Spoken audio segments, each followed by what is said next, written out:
नमस्कार, माउन्टेन समाचारमा स्वागत छ। म खुशबु दास। नमस्कार, म पुष्पाश्री कार्की। सुरुमा मुख्य समाचार।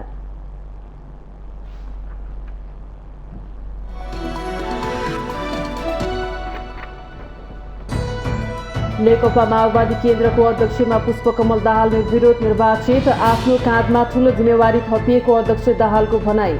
पदाधिकारी भने चयन हुन बाँकी। कांग्रेस, एमाले र नेकपा एकीकृत समाजवादीले राष्ट्रिय सभा निर्वाचनका लागि उम्मेद्वारको चयन गरे। आगामी माघ 12 गते हुने निर्वाचनका लागि आज मनोनयन दर्ता गरियो। सत्तारूढ गठबन्धनमा राष्ट्रिय सभा निर्वाचनको 19 सिटमा भागभण्डा टुङ्गियो। कांग्रेसले 6, माओवादी र एकीकृत समाजवादीले 5-5, जसपाले 2 र जनमोर्चाले 1 सांसद पाउने गरी सहमति। कांग्रेस सभापति देउबाको बोली र व्यवहार नमिलेको कांग्रेस नेता कार्यकर्ताहरूको गुनासो। 13 जना केन्द्रीय सदस्य मनोनित गर्दा आफू निकटलाई मात्रै चयन गरेको आरोप। नेपाल टेलिकमको इन्टरनेट सेवा प्रभावकारी र गुणस्तरीय बनाउने कार्ययोजना 30 दिनभित्र पेश गर्न संसदीय समितिको निर्देशन। बाँकी 43वटा स्थानीय तहमा पनि सेवा पुर्याउन आदेश। आफ्ना समर्थक मुलुकमाथि रुसबाट आक्रमण भए निर्णायक जवाफ दिने अमेरिकाको चेतावनी। युक्रेनसँगको सङ्कट समाधानका लागि रुसले नै कदम चाल्नुपर्नेमा जोड। र मोर्टिनोको निर्णय गोलसँग इङ्ग्लिस प्रिमियर लिग फुटबलमा उल्भसको जित। उल्भससँग म्यान्चेस्टर युनाइटेड 1-0 गोल अन्तरले पराजित।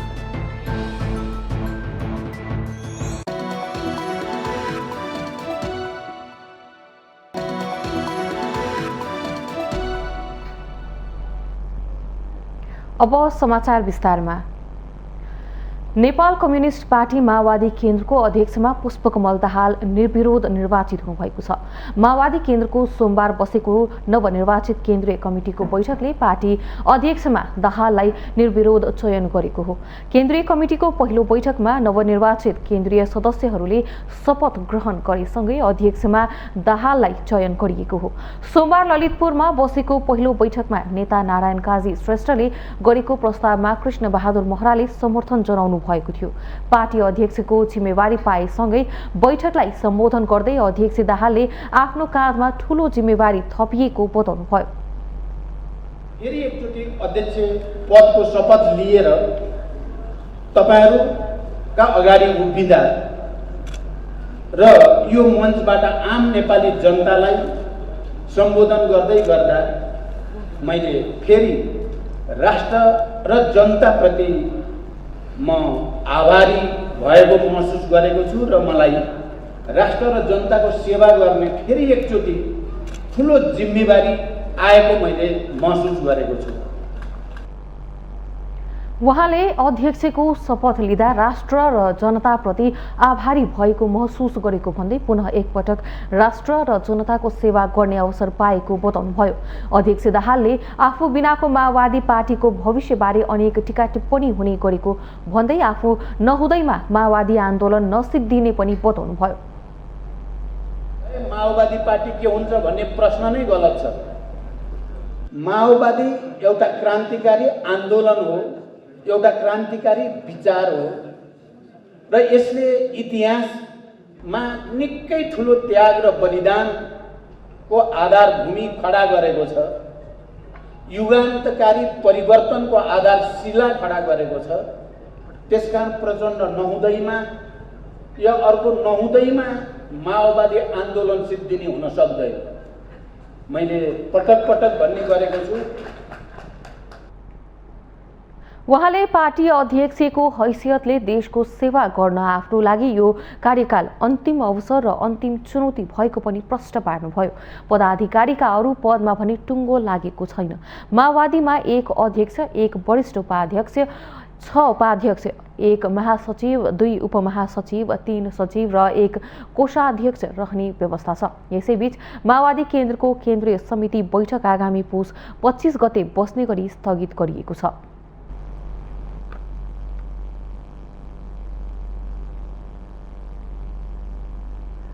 नेपाली कांग्रेसको राष्ट्रिय सभा सदस्यका लागि पार्टीबाट चुनाव लड्ने उम्मेद्वार टुङ्गो लगाइएको छ। सोमबार बसेको पार्टी केन्द्रीय कार्यसमिति बैठकले उम्मेद्वारको टुङ्गो लगाएको हो। केन्द्रीय कार्यसमिति बैठक अघि पार्टी कार्यालयमा पदाधिकारीको बैठक बसेको थियो। कांग्रेसले प्रदेश 1 मा गोपाल बस्नेत, बागमतीमा कृष्णप्रसाद पौडेल, गण्डकीमा कमला पन्त, लुम्बिनीमा युवराज शर्मा, कर्णालीमा दुर्गा पुन र सुदूरपश्चिममा नारायण दत्त मिश्रलाई उम्मेद्वार चयन गरेको हो। अधिवेशन समाप्त भएको प्रमाणपत्र वितरणको कार्यक्रममा उहाँले के भन्नुभएको थियो भने म अब सबैको सभापति हुँ, मलाई भोट दिनेको पनि नदिएको पनि सबैमाथि मैले न्याय गर्छु, त्यस कारणले साथीहरू ढुक्क हुनुहोस् भनेर भन्नुभएको थियो। तर 15 दिनमै उहाँको व्यवहारमा चाहिँ परिवर्तन आयो र उहाँसँग प्रतिस्पर्धा गर्नुभएको तर हार्नुभएको व्यक्ति चाहिँ सभापतिजीले मनोनित गर्नुभयो र उहाँ जुन आदरणीय नेतृत्वहरू जसको पार्टीमा अहम भूमिका छ त्यस्तोलाई पनि उहाँले जुन मनोनित नगर्दाखेरि सभापतिले जुन भन्नुभएको थियो भनाइ र गराइमा अलि तारतम्य मिलेन। उम्मेद्वार मध्ये पन्त पार्टीको हालै भएको महाधिवेशनमा सहमहामन्त्री पराजित हुनुभएको हो। यस्तै मिश्र सुदूरपश्चिम प्रदेश सभापतिमा पराजित हुनुभएको थियो भने बस्ने तत्कालीन समयमा राष्ट्रपतिले मनोनयन गर्ने सिटमा सिफारिस भएर पनि राष्ट्रिय सभा सदस्य बन्न पाउनु भएको थिएन। महाधिवेशन प्रतिनिधिमा पराजित पौडेल पार्टी कार्यालयका प्रमुख मुख्य सचिव हुनुहुन्छ।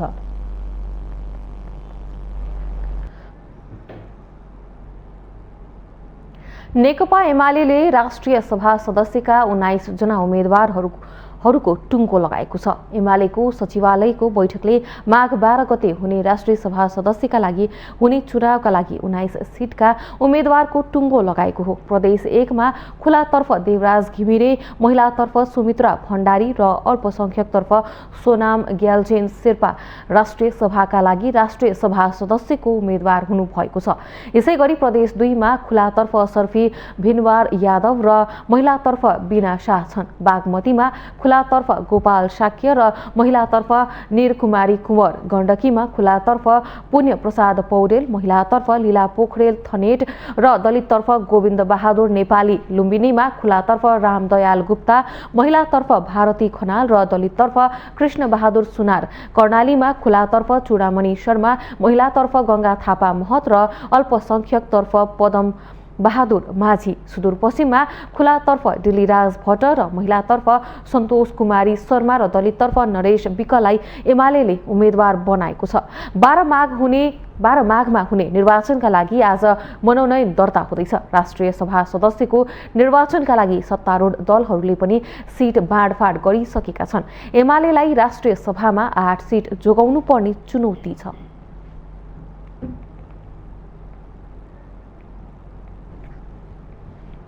नेकपा एकीकृत समाजवादीले राष्ट्रिय सभाको आफ्नो पार्टीका 4 उम्मेद्वारको नाम टुङ्गो लगाएको छ।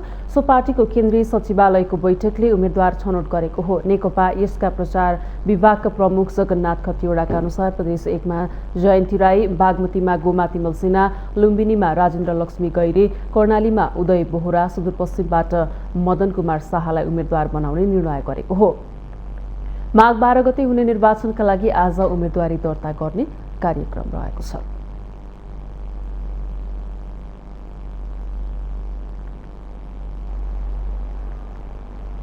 निर्वाचन आयोगले राष्ट्रिय सभा सदस्यका 19 रिक्त पदका लागि उम्मेदवारको मनोनयन पत्र दर्ता गराउन सम्पूर्ण तयारी पूरा गरेको छ। आगामी माघ 12 गते हुने उक्त निर्वाचनका लागि आज बिहान 10 देखि दिउँसो 3 बजेसम्म उम्मेदवारको मनोनयन दर्ता हुने आयोगले जनाएको छ। निर्वाचनमा 12 राजनीतिक दलले भाग लिने छन् भने आयोगले यही पुस 25 गते उम्मेदवारलाई निर्वाचन चिन्ह प्रदान गर्नेछ। आगामी फागुन 20 गते नेकपा एमालेका 8, नेकपा एकीकृत समाजवादीका 4, नेकपा माओवादी केन्द्रका 4 र नेपाली कांग्रेसका 3 राष्ट्रिय सभा सदस्यको पदावधि सकिँदैछ।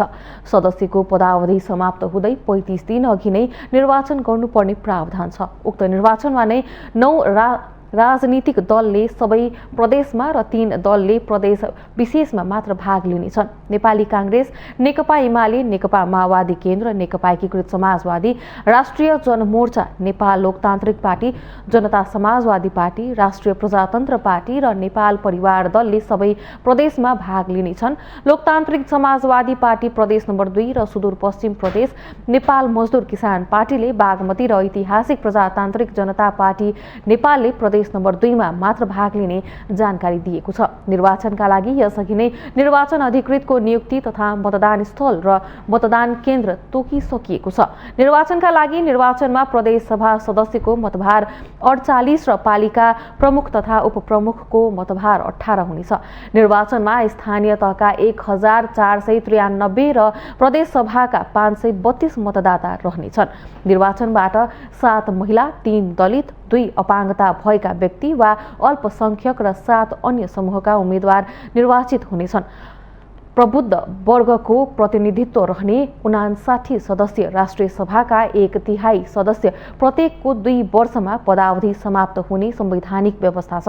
राष्ट्रिय सभा सदस्यको पदावधि 6 वर्ष भए पनि पहिलो पटक गोला प्रथाद्वारा कार्यकाल निर्धारण गरिएको थियो। निर्वाचन चिन्ह प्रदान भएसँगै निर्वाचन आचार संहिता सबैका लागि लागू गराउने आयोगले योजना बनाएको छ।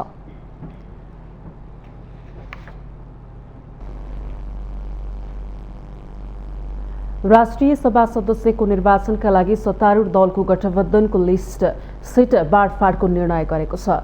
सोमबार बिहान प्रधानमन्त्री निवास बालुवाटारमा बसेको सत्तारूढ 5 दलीय गठबन्धन बैठकले राष्ट्रिय सभामा खाली रहेका 19 सिट बाँडफाँड गरी उम्मेदवारी दिने निर्णय गरेको हो। आगामी माघ 12 गते हुने राष्ट्रिय सभा सदस्यको निर्वाचनका लागि 5 दलीय गठबन्धन बैठकले कांग्रेसलाई 6, नेकपा माओवादी केन्द्र र नेकपा एकीकृत समाजवादीलाई 5-5, जनता समाजवादी पार्टी नेपाललाई 2 र राष्ट्रिय जनमोर्चालाई 1 सिट दिने निर्णय गरिएको कांग्रेस नेता तथा सञ्चार तथा सूचना प्रविधि मन्त्री ज्ञानेन्द्र बहादुर कार्कीले जानकारी दिनुभयो। त्यो निर्वाचनको बारेमा 5 दलको बीचमा छलफल भएर साझा उम्मेदवार तय गर्ने आजको 5 दलीय गठबन्धनले त्यो निर्णय गरेको छ। यस संसारको निर्णय भएको छ। प्रदेश नम्बर 1 मा 3टा सिट खाली भएको थियो। त्यसमा महिलातर्फ एकीकृत समाजवादी, पुरुषतर्फ कांग्रेस अन्यमा र अल्पसंख्यकमा जसपा। मन्त्री कार्कीका अनुसार प्रदेश 1 मा खाली रहेका 3 सिटमा महिलातर्फ एकीकृत समाजवादी, पुरुषतर्फ नेपाली कांग्रेस र अल्पसंख्यकको सिट जसपालाई दिइएको छ। त्यस्तै प्रदेश 2 मा महिलातर्फ माओवादी केन्द्र र अन्यमा जसपालाई सिट दिइएको छ। बागमती प्रदेशमा अन्यमा नेपाली कांग्रेस, महिलामा नेकपा एकीकृत समाजवादीले सिट पाएका छन् भने गण्डकी प्रदेशमा महिलामा कांग्रेस, अन्य तथा दलितका लागि माओवादी केन्द्रले सिट पाएको छ। त्यस्तै लुम्बिनी प्रदेशमा पुरुषतर्फ खुला नेपाली कांग्रेस, महिलामा नेकपा एकीकृत समाजवादी, दलितमा राष्ट्रिय जनमोर्चालाई सिट दिएको छ। कर्णाली प्रदेशमा महिला नेपाली कांग्रेस, अपाङ्गता सिटमा माओवादी केन्द्र, खुलामा नेकपा एकीकृत समाजवादीलाई सिट दिएको छ भने सुदूरपश्चिम प्रदेशमा खुलामा नेपाली कांग्रेस, दलितमा माओवादी केन्द्र, महिलामा नेकपा एकीकृत समाजवादीलाई सिट दिने निर्णय भएको पनि सञ्चार मन्त्री कार्कीले बताउनुभयो।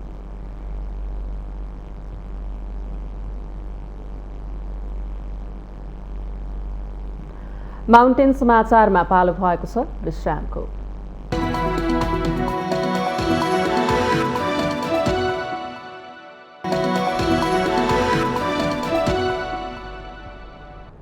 विश्रामपछि स्वागत छ। अब बाँकी समाचार। माघ 12 गते हुने राष्ट्रिय सभा निर्वाचनका लागि सत्तारूढ गठबन्धनले साझा उम्मेदवारी दिने निर्णय गरेको छ। फागुन 20 गते पदावधि सकिन लागेका 20 मध्ये 19 राष्ट्रिय सभा सदस्यका लागि गठबन्धनले भागबण्डा मिलाउँदै सबै पदमा कब्जा गर्ने रणनीति बनाएको छ। यद्यपि एमाले नेताहरूले पनि राष्ट्रिय सभा निर्वाचनमा आफ्नो सम्भावना रहेको दाबी गर्दै आइरहेका छन्। राष्ट्रिय सभाको निर्वाचन मिति नजिकिएसँगै दलहरूको निर्वाचन समीकरण सुरु हुन थालेको छ। सत्तारूढ दल नेपाली कांग्रेस सहित माओवादी केन्द्र, नेकपा एकीकृत समाजवादी, जनता समाजवादी पार्टी जसपा र राष्ट्रिय जनमोर्चाका तर्फबाट संयुक्त उम्मेदवारी दिने बताइएको छ। 19 स्थानमध्ये काङ्ग्रेसले कुल 6 सिट पाएको छ भने माओवादी केन्द्र र एकीकृत समाजवादीले 5-5 सिट पाएका छन्। प्रधानमन्त्री निवास बालुवाटारमा सोमबार बिहान बसेको बैठकले गठबन्धन बनाएर जाने निर्णय गरेपछि अबको चुनावी प्रतिस्पर्धा नेकपा एमाले र गठबन्धन बीच हुनेछ। पछिल्लो राजनीतिक समीकरण हेर्दा राष्ट्रिय सभा निर्वाचनमा यसपटक गठबन्धन सामु नेकपा एमाले कमजोर हुने देखिन्छ। नेकपा एमाले विभाजित भएपछि एमालेका स्थानीय जनप्रतिनिधि र प्रदेश सभा सदस्य पनि दुई धारमा विभाजित भएका छन्। त्यसमाथि 5 दलले मिलेर उम्मेदवारी दिने हो भने 19 सिट मध्ये सबै गठबन्धनको पक्षमा हुने देखिन्छ। यता पछिल्लो समय देखिएको राजनीतिक समीकरणले एमालेलाई अप्ठ्यारो पारेको र एमाले नसुध्रिने हो भने आगामी चुनावहरूमा पनि कठिन हुने स्वीकार गर्नुहुन्छ एमाले नेता डाक्टर भीम रावल। राष्ट्रिय सभाको निर्वाचनमा निस्कँदै नै नेकपा एमालेको अगाडि चुनौती उपस्थित भएको छ। गठबन्धनको तर्फबाट जसरी आज मात्रै उम्मेदवारी कसरी दिने भन्ने कुरा हामीले हेऱ्यौँ पढ्यौँ, त्यसबाट हामीले धेरै चुनौतीको सामना गर्नुपर्ने जस्तो देखिन्छ। र यस्तो चुनौती यो त राष्ट्रिय सभाको चुनावको कुरा मात्रै भयो, त्यो आउने चुनावमा पनि हुनसक्छ।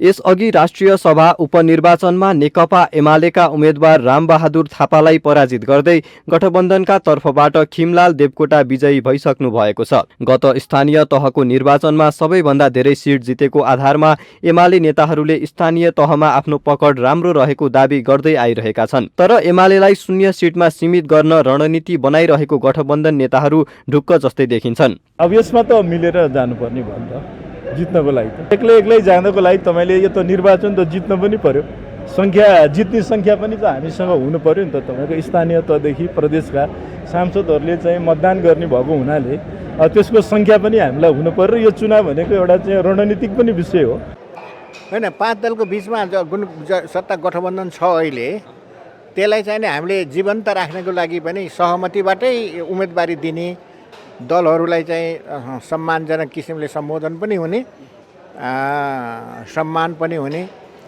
मतको चाहिँ संरक्षण पनि हुने प्रकारले चाहिँ सहमति कायम गरेर जाने सल्लाह नै भइराखेको छ। यो चाहिँ गठबन्धनलाई व्यवस्थित गर्ने एउटा प्रक्रिया पनि हो। त्यसो त गठबन्धनभित्रै केही विषयमा असहमति देखिए पनि राष्ट्रिय सभा चुनावमा जान एक अर्काका साथ नभए पराजित हुने कुरामा नेताहरू सचेत छन्। भागभण्डा मिलाएर राष्ट्रिय सभामा उम्मेदवारी दिँदा जित सुनिश्चित हुने विश्वास लिएको गठबन्धनले सोचे जस्तो भएमा सबै 19 सिट हात पार्ने देखिएको छ। माउन्टेन टेलिभिजन एचडीका लागि सुजन चालिसेको रिपोर्ट। नेपाली काङ्ग्रेसका सभापति तथा प्रधानमन्त्री शेरबहादुर देउवाको बोली र व्यवहार नमिलेको काङ्ग्रेस नेता कार्यकर्ताहरूको गुनासो छ। दोस्रो कार्यकालका लागि सभापति चयन भइसकेपछि पार्टीमा सबैलाई समेटेर लैजाने भनेर दिएको वचन अनुसार देउवा नचलेको काङ्ग्रेस नेता कार्यकर्ताहरूको बुझाइ छ। पार्टीको विधान अनुसार 33 जना केन्द्रीय सदस्य मनोनयन गर्ने क्रममा नै देउवाले आफू निकटलाई मात्रै अवसर दिनुभएको छ। 2 पटक गरेर देउवाले 13 जनालाई केन्द्रीय सदस्यमा मनोनित गर्दा आफूलाई चुनावमा सहयोग गर्नेहरूलाई पक्षपात गरेको आरोप लागेको छ। नेपाली काङ्ग्रेसका सभापति शेरबहादुर देउवाले आफूलाई 14औं महाधिवेशनमा चुनावमा सघाएकालाई मात्रै एकलौटी रूपमा धमाधम केन्द्रीय सदस्यमा मनोनित गर्न थालेको आरोप लागेको छ। देउवाले आफू दोस्रो कार्यकालमा सभापतिमा विजयी भइसकेपछि पार्टीमा सबैलाई समेटेर लैजाने भनेर बताए तापनि व्यवहारिक रूपमा त्यसो नगरेको आरोप लागेको छ। विधानको दफा 21-10 बमोजिम पार्टी सभापतिले 33 जना केन्द्रीय सदस्य मनोनित गर्न पाउने अधिकार छ। सोही अनुसार देउवाले गत शनिबार 10 जना र आइतबार 3 जनालाई केन्द्रीय सदस्यमा मनोनित गर्नुभएको थियो। महाधिवेशनमा देउवालाई सघाएका प्रकाशमान सिंह, विलेनेन्द्र निधि, विजय कुमार गच्छदार, डाक्टर प्रकाश शरण महत, सुजाता कोइराला केन्द्रीय सदस्यमा मनोनित भएका छन्। त्यस्तै महाधिवेशनमा पराजित भएका कल्याण गुरुङ, प्रदीप पौडेल र जीवन बहादुर साईलाई केन्द्रीय सदस्यमा मनोनित गरेपछि देउवाले पार्टीमा पुरानै व्यवहार देखाउन थालेको आरोप लागेको छ।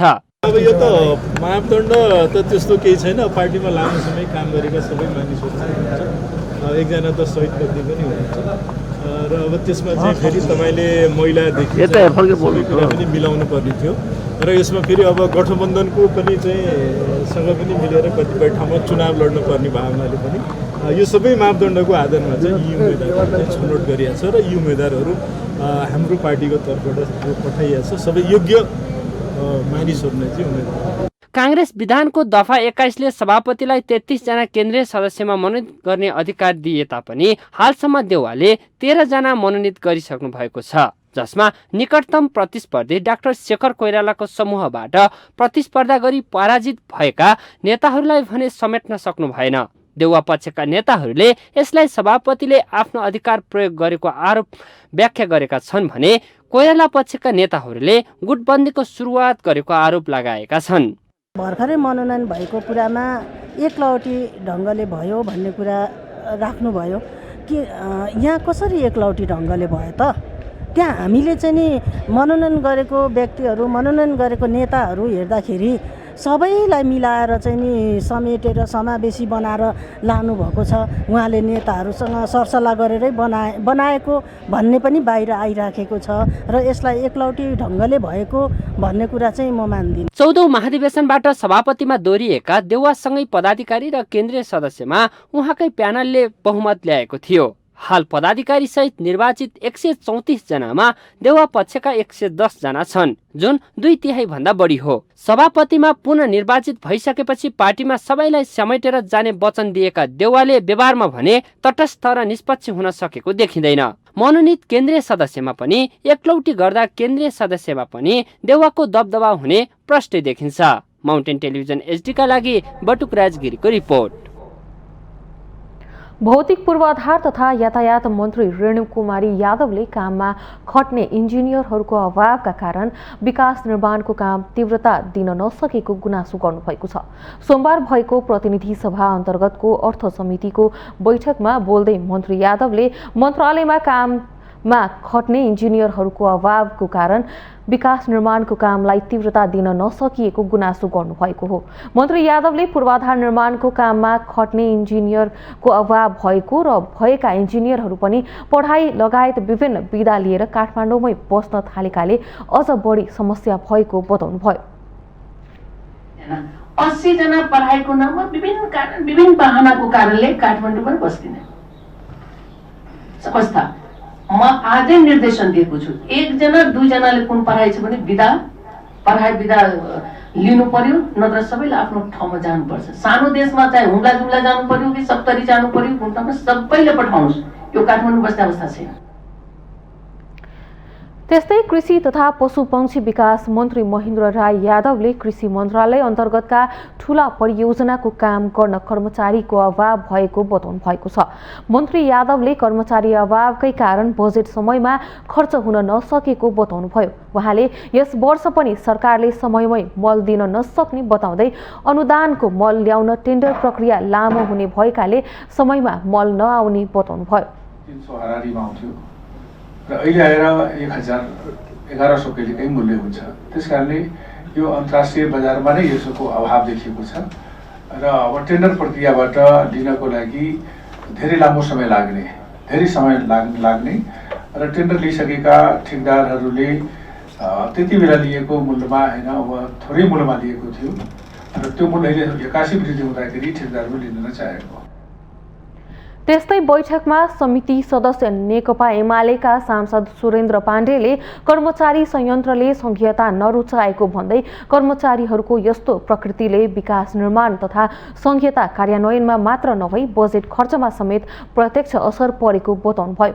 सार्वजनिक खरिद अनुगमनका काममा केन्द्र सरकार भन्दा स्थानीय तहहरू बढी सक्रिय हुनुपर्ने पनि पाण्डेले बताउनुभयो।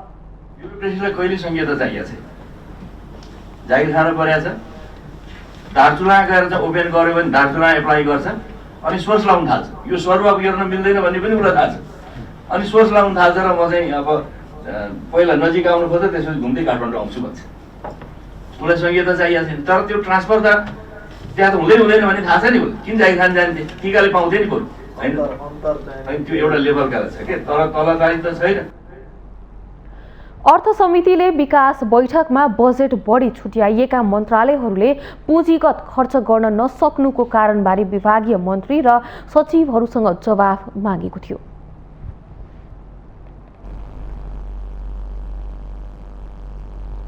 श्रम रोजगार तथा सामाजिक सुरक्षा मन्त्री कृष्ण कुमार श्रेष्ठले विमानस्थलमा श्रमिकहरूले झेल्नुपर्ने प्रक्रियागत समस्या समाधान गर्दै जाने आश्वासन दिनुभएको छ। सोमबार अन्तर्राष्ट्रिय विमानस्थल निरीक्षणका क्रममा मन्त्री श्रेष्ठले विमानस्थलमा श्रमिकहरूको समस्या समाधान गर्दै जाने आश्वासन दिनुभएको हो। उहाँले विमानस्थलमा श्रमिकहरूका लागि अर्को दर्जा जसरी छुट्टै लाइन राखिएको प्रति दुःख व्यक्त गर्दै धेरै समस्या रहेको बताउनुभयो।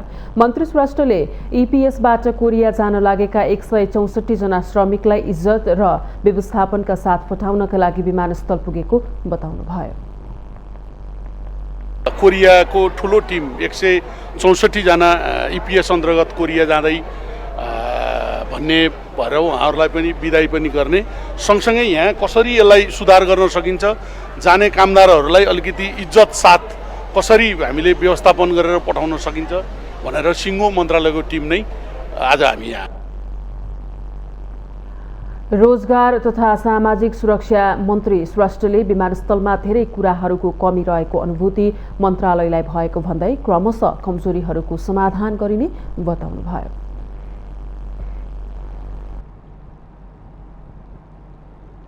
संसदको विकास तथा प्रविधि समितिले नेपाल टेलिकमको इन्टरनेट सेवालाई प्रभावकारी र गुणस्तरीय बनाउने कार्ययोजना 30 दिनभित्र पेश गर्न सरकारलाई निर्देशन दिएको छ। समितिको सोमबार बसेको बैठकले टेलिकमको इन्टरनेट सेवा प्रवाहमा गुनासो आएको भन्दै टेलिकमले दिने इन्टरनेटको सेवालाई प्रभावकारी र गुणस्तरीय बनाउने कार्ययोजना 30 दिनभित्र समितिमा पेश गर्न निर्देशन दिएको हो। समितिले आगामी आयोजना जनताले अपेक्षा गरे अनुरूप बनाउन पनि टेलिकमलाई निर्देशन गरेको छ। नेपाल सरकार तथा सूचना प्रविधि मन्त्रालयका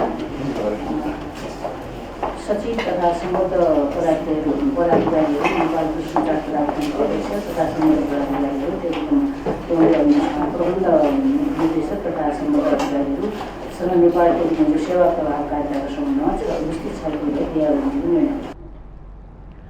समितिले नेपाल टेलिकमले अघिल्लो आर्थिक वर्षमा सबै स्थानीय तहमा 4G सेवा विस्तार गरिसक्ने कार्ययोजना समितिमा पेश गरेको उल्लेख गर्दै बाँकी रहेका 43 वटा स्थानीय तहमा कहिलेसम्म सेवा पुर्याउने भन्ने कार्ययोजना पनि 7 दिनभित्र पेश गर्न सञ्चार तथा सूचना प्रविधि मन्त्रालयलाई सचेत गराएको छ। त्यस्तै टेलिकमले पूर्वाधार निर्माणको काम अगाडि बढाउन नसकेको भन्दै समितिले आवश्यक जनशक्ति व्यवस्था गरी गुणस्तरीय सेवा प्रदान गर्ने व्यवस्था मिलाउन भनेको छ।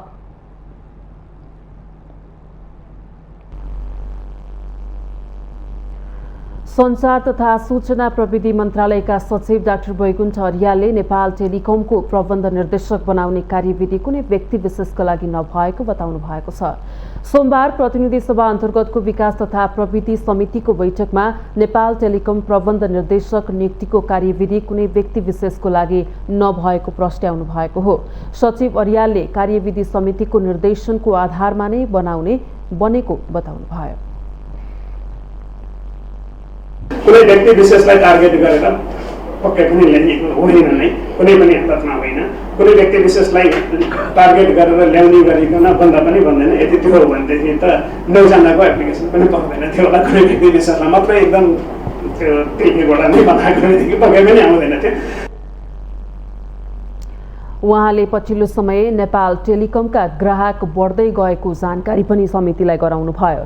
सचिव अर्यालले खुल्ला प्रतिस्पर्धाबाट प्रबन्ध निर्देशक नियुक्ति हुने भएकाले सक्षम व्यक्ति आउने विश्वास समेत व्यक्त गर्नुभयो।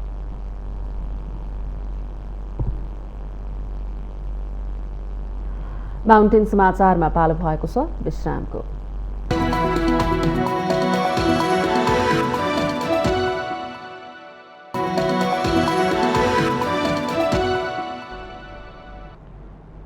विश्रामपछि स्वागत छ। अब बाँकी समाचार। प्रतिनिधि सभा अन्तर्गतको महिला तथा सामाजिक समितिले लैङ्गिक हिंसाका घटनामा पूर्वाग्रह नराखी अनुसन्धान गर्न सरकारलाई निर्देशन दिएको छ। सोमबार सिंहदरबारमा बसेको समितिको बैठकले महिला हिंसा, लैङ्गिक हिंसाका घटनाहरूमा संवेदनशील भई अनुसन्धान गर्न सरकारलाई निर्देशन दिएको हो। समितिको बैठकले लैङ्गिक हिंसाका घटनाहरूप्रति गम्भीर अनुसन्धान गरेर दोषीलाई कानुनी कारबाहीको दायरामा ल्याउन गृह मन्त्रालय महिला बालबालिका तथा ज्येष्ठ नागरिक मन्त्रालय, राष्ट्रिय महिला आयोग र प्रहरी प्रधान कार्यालयलाई निर्देशन दिएको छ। महिला हिंसाका सम्बन्धमा परेका उजुरीहरूलाई द्रुत मार्गबाट छिटो किनारा लगाउन तथा पीडितको सुरक्षाको सुनिश्चितता गर्न पनि समितिले सरकारलाई सचेत गराएको सभापति निरुदेवी पालले बताउनुभयो। हिंसाका घटनाहरूलाई संवेदनशील भई पूर्वाग्रह नराखी अनुसन्धान गर्न र दोषीलाई कानुनी कारबाहीको दायरामा ल्याउन, महिला हिंसाका सम्बन्धमा परेका उजुरीहरूलाई द्रुत मार्गबाट शीघ्र कारबाही र किनारा लगाउन साथै पीडितहरूको सुरक्षाको सुनिश्चितता गराउन समिति, राष्ट्रिय महिला आयोग, गृह मन्त्रालय र महिला बालबालिका तथा ज्येष्ठ नागरिक मन्त्रालय र प्रहरी प्रधान कार्यालयलाई निर्देशन गर्दछ। उहाँले न्यायका लागि माइतीघर मण्डलामा धरनामा बसेका महिलाहरूको स्वास्थ्य परीक्षण गर्न र माग सम्बोधन हुने प्रत्याभूति गरी घर फर्किने वातावरण बनाउन राष्ट्रिय महिला आयोग, गृह मन्त्रालय, महिला बालबालिका तथा ज्येष्ठ नागरिक मन्त्रालय र प्रहरी प्रधानलाई निर्देशन दिएको बताउनुभयो। सभापति पालले राजनीतिक दबावमा काम गर्ने वातावरण अन्त्य हुनुपर्ने बताउनुभयो।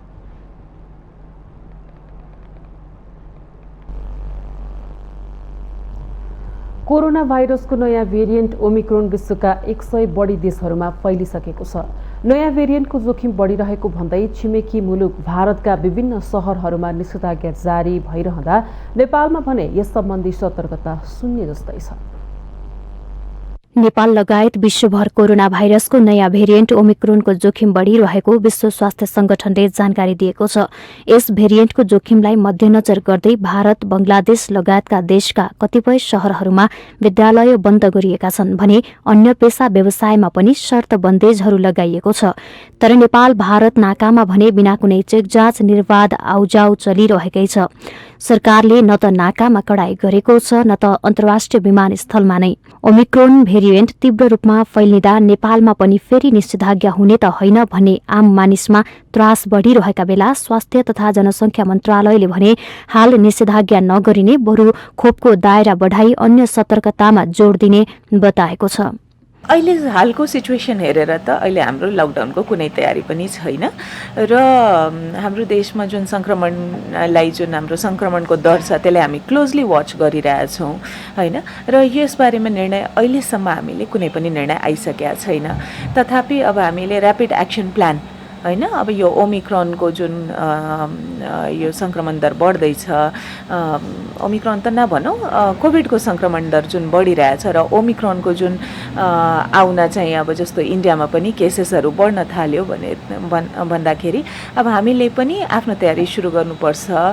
जनस्वास्थ्यविद डाक्टर समीर मणि दीक्षित डेल्टा भेरिएन्ट भन्दा ओमिक्रोन 3 गुणा बढी संक्रामक छ भन्नुहुन्छ। तर यो भेरिएन्ट डेल्टा जस्तो घातक भने नरहेको उहाँको भनाइ छ। यदि यो भेरिएन्ट साँच्चै नै खतरनाक हुन्थ्यो भने अहिलेसम्म नियन्त्रण क्षमता भन्दा बाहिर हुनुपर्ने उहाँको अनुमान छ। तर आम जनतालाई बारम्बार स्वास्थ्य सचेतना अपनाउन सावधान गराउने सरकार भने यस विषयमा आफै चुकेको आरोप लगाउनुहुन्छ डाक्टर दीक्षित। डेल्टाको तुलनामा डेल्टा संक्रमणबाट अस्पताल भर्ना हुने र ओमिक्रोन संक्रमणबाट अस्पताल भर्ना हुनेको उल्लेखनीय फरक छ। करिब पनि 3-4 गुणा कम छ। रोक्ने बन्द गर्ने भन्दा पनि आएकालाई परीक्षण गरौँ, हामी परीक्षण गर्ने विश्वास गरौँ। बरु ऱ्यापिड टेस्ट छ हेर्नुहोस्, ऱ्यापिड टेस्टले राम्रो काम गर्छ हेर्नुहोस्। हामीलाई ओमिक्रोन बीटा डेल्टा का भनेर खोज्नुपर्ने कुनै हतार छैन कि।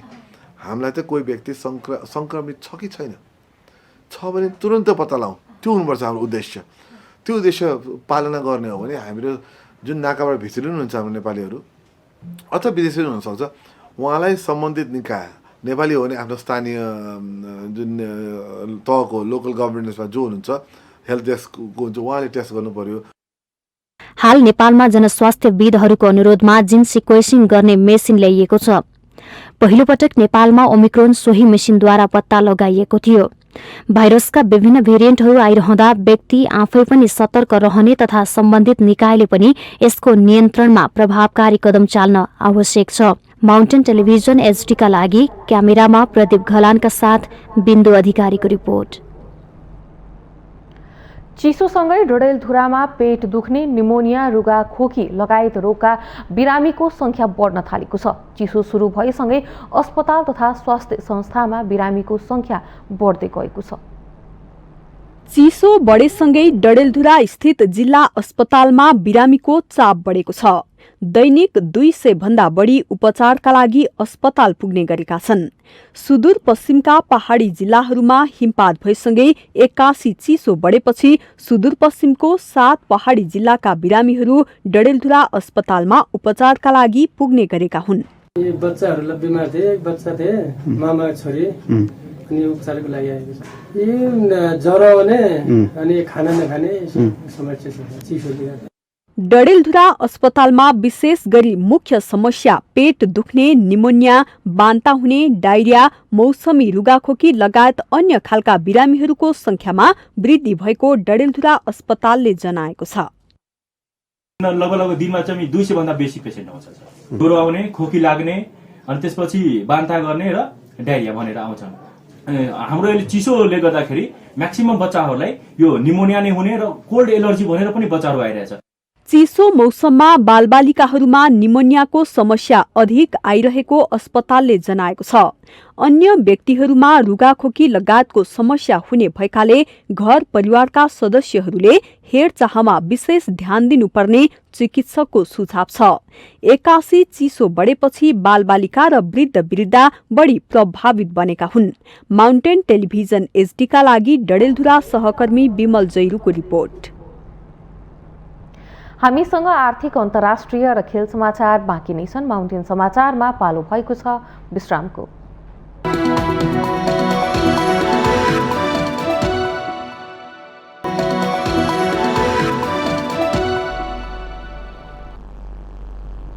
विश्रामपछि स्वागत छ। अब पालो आर्थिक समाचारको।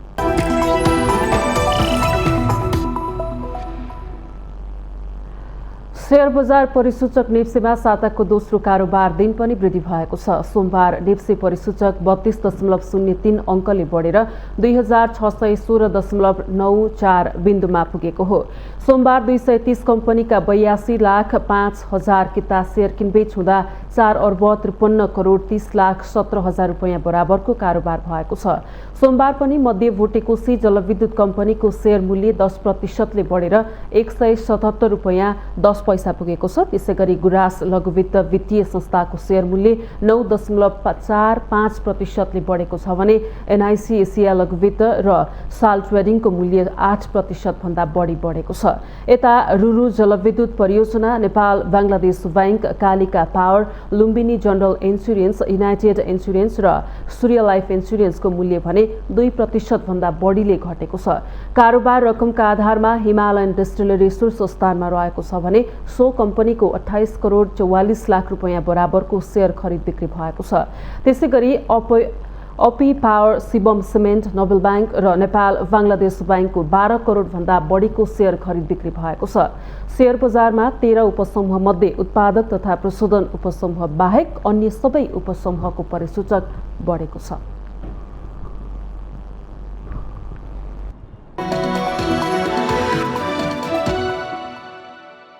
यो सँगै हामी माउन्टेन समाचारको अन्त्यमा आइपुगेका छौं। जाँदा जाँदै मुख्य समाचार पुनः एकपटक। नेकपा माओवादी केन्द्रको अध्यक्षमा पुष्पकमल दाहाल निर्विरोध निर्वाचित। आफ्नो काँधमा ठूलो जिम्मेवारी थपिएको अध्यक्ष दाहालको भनाई। पदाधिकारी पनि चयन हुन सकेन। कांग्रेस, एमाले र नेकपा एकीकृत समाजवादीले राष्ट्रिय सभा निर्वाचनका लागि उम्मेदवारीको चयन गरे। आगामी माघ 12 गते हुने निर्वाचनका लागि आज मनोनयन दर्ता गरियो। सत्तारूढ गठबन्धनमा राष्ट्रिय सभा निर्वाचनको 19 सिटमा भागभण्डा टुङ्गियो। कांग्रेसले 6, माओवादी र एकीकृत समाजवादीले 5-5, जसपाले 2 र जनमोर्चाले 1 सांसद पाउने गरी सहमति। कांग्रेस सभापति देउवाको बोली र व्यवहार नमिलेको कांग्रेस नेता कार्यकर्ताहरूको गुनासो। 13 जना केन्द्रीय सदस्य मनोनित गर्दा आफू निकटलाई मात्रै चयन गरेको आरोप। नेपाल टेलिकमको इन्टरनेट सेवा प्रभावकारी र गुणस्तरीय बनाउने कार्य योजना 30 दिनभित्र पेश गर्न संसदीय समितिको निर्देशन। बाँकी 43 वटा स्थानीय तहमा पनि सेवा पुर्याउन आदेश। आफ्ना समर्थक मुलुकमाथि रुसबाट आक्रमण भए निर्णायक जवाफ दिने अमेरिकाको चेतावनी। युक्रेनसँगको सङ्कट समाधानका लागि रुसले नै कदम चाल्नुपर्नेमा जोड। र मोर्टिन होको निर्णायक गोलसँगै इङ्ग्लिस प्रिमियर लिग फुटबलमा वुल्भर्सको जित। वुल्भर्ससँग म्यान्चेस्टर युनाइटेड 1-0 गोल अन्तरले पराजित।